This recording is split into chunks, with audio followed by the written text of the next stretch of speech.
Hello everyone. The great novelist Mahasweta देवी।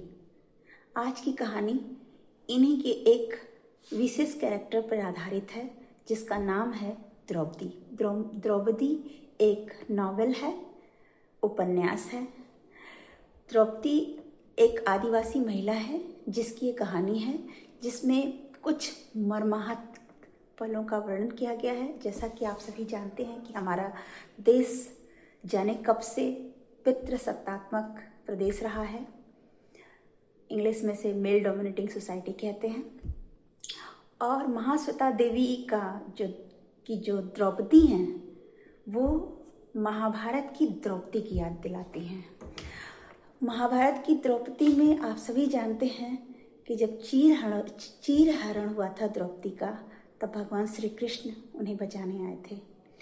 और इस द्रौपदी के कैरेक्टर में द्रौपदी पे जो बीतती है वो अपनी व्यथा बताती हैं कि उठो द्रौपदी उठो, ये कलयुग है, यहाँ भगवान श्री कृष्ण नहीं आएंगे बचाने, यहाँ तुम्हें खुद अपनी लड़ाई लड़नी है।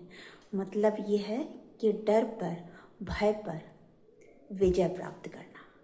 हुआ कुछ यूँ कि किसी आंदोलन में ये भाग लेती हैं जहाँ पर सेना नायक, आर्मी भी बोल सकते हैं, इनके साथ सामूहिक बलात्कार होता है। और अगली सुबह इन्हें वापस से कपड़े दिए जाते हैं कि इसे पहनिए और रेडी हो जाइए। द्रौपदी जो है फटे पुराने जो कपड़े रहते हैं बाकी के उतार देती है, नग्न अवस्था में आ जाती हैं। और वो अपने इस जो पितृसत्तात्मक सोसाइटी के, जो मेल डोमिनेटिंग सोसाइटी की जो शारीरिक ढांचा है उस पे होने से इनकार करती हैं और कहती हैं। और जब वो उठती है अंधेरे कमरे से और उस दर्द में कराह रही होती है और कहती है कि रोशनी से डर लग रहा है उसे, लेकिन फिर भी वो उठती है और नग्न अवस्था में बाहर जाती है और कहती है कि नहीं, इसने मुझे ऐसा बनाया है, अब मैं ऐसी ही रहूँगी और तुम्हें ऐसे ही मुझे देखना पड़ेगा।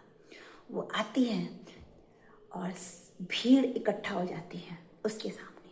उसे बिल्कुल भी डर नहीं लगता है।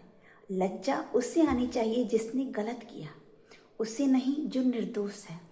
वो नग्न अवस्था में आती है और बारी बारी से भीड़ की तरफ जाती है, कहती है आओ आओ वीरों, आओ मेरी तरफ बढ़ो, उठो, आओ, क्या देखना है तुम्हें, मुझे देखना है, आ जाओ।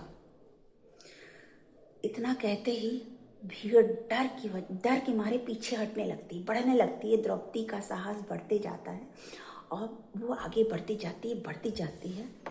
कहने का मतलब पूरा समाज लज्जित रहता है इसके काम से। और तभी उसके मुंह से निकलता है कि यहाँ भगवान श्री कृष्ण नहीं आएंगे। नारियों उठो, तुम्हें इनका संहार खुद ही करना होगा और एक्सेप्ट करो, स्वीकार करो अपने स्वरूप को। अबला नहीं हो तुम, सबला बनो। और इस स्वरूप को, और इस द्रौपदी नॉवेल के माध्यम से ये हमें संदेश मिलता है कि ये जो हमारा शरीर है ये हम नहीं हैं, हम हमारा शरीर नहीं हैं। इस शरीर के अंदर एक आत्मा निवास करती है, वही है हम महज एक शरीर नहीं हैं कि अपवित्र हो गया या दागदार हो गया। ये द्रौपदी नॉवेल समाज को यही शिक्षा देती है।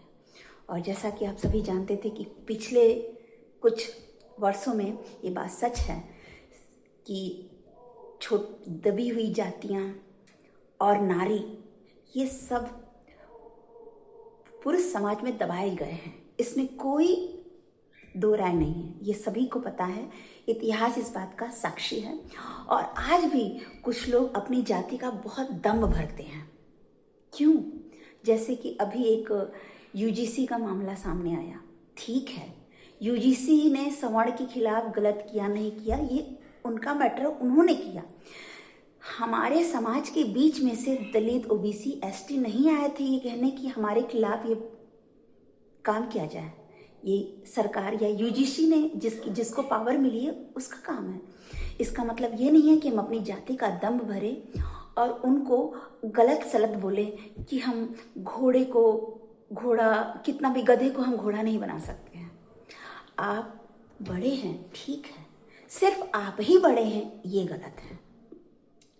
और ऐसे तो बटेंगे तो कटेंगे, बटेंगे तो कटेंगे। लेकिन जब समानता की बात आती है और किसी सरकार ने गलत कर दिया, कुछ गलत फैसले आ गए, तो हम आपस में ही लड़ने लगते हैं, आपस में ही एक दूसरे को ब्लेम करने लगते हैं। फला जाति ऊंची है, फला जाति नीची। ये होती कौन है आप लोग ये डिसाइड करने वाले? जाति प्रथा जब बनी थी तब बनी थी। हम खुद जनरल हैं, हम ऊंची बिरादरी हैं, ये ठीक है। लेकिन सिर्फ हम ही ऊंचे हैं, ये गलत है। और जाति बनाई किसने? इंसानों ने बनाई है। ऊंचे कुल क्या जन्मिया, जे करणी ऊंच न होए।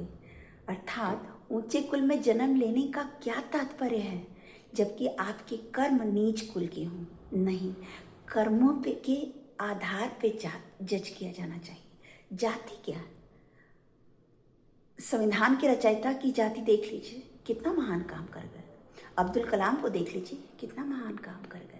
मोदी जी को तो हम कभी ओबीसी ये कुछ समझते ही नहीं। मुझे तो लगता है कि जो मोदी जी हर ठाकुर पंडित से भी ऊपर हैं। मैं मोदी जी की पक्ष नहीं ले रही हूँ, मैं उनके कर्मों की बात कर रही हूँ। उनका इतिहास गवाह है, जो उन्होंने टास्क किया है, न उनके पीछे आगे, न उनके पीछे कोई है, न उनके फैमिली कोई है, निस्वार्थ भाव से देश की सेवा कर रहे हैं। इस आधार पर मैं कह रही हूँ, अगर ऊंची बिरादरी का किसी को कहलाने का हक है ना, तो वह नरेंद्र दामोदर दास मोदी को, हमें और आपको नहीं। ठीक, ऊंची बिरादरी में जन्म लिए, लेकिन आप क्या करें? लूट पाट, हत्या, बलात्कार, ये तो चमारों वाले काम होते हैं। और चमार किसी जाति का नाम नहीं है। कर्म के आधार पे जाति निर्धारित होनी चाहिए। और आप होते कौन है ये कहने वाले कि उसकी जाति ऊंची है, उसकी जाति नीची है?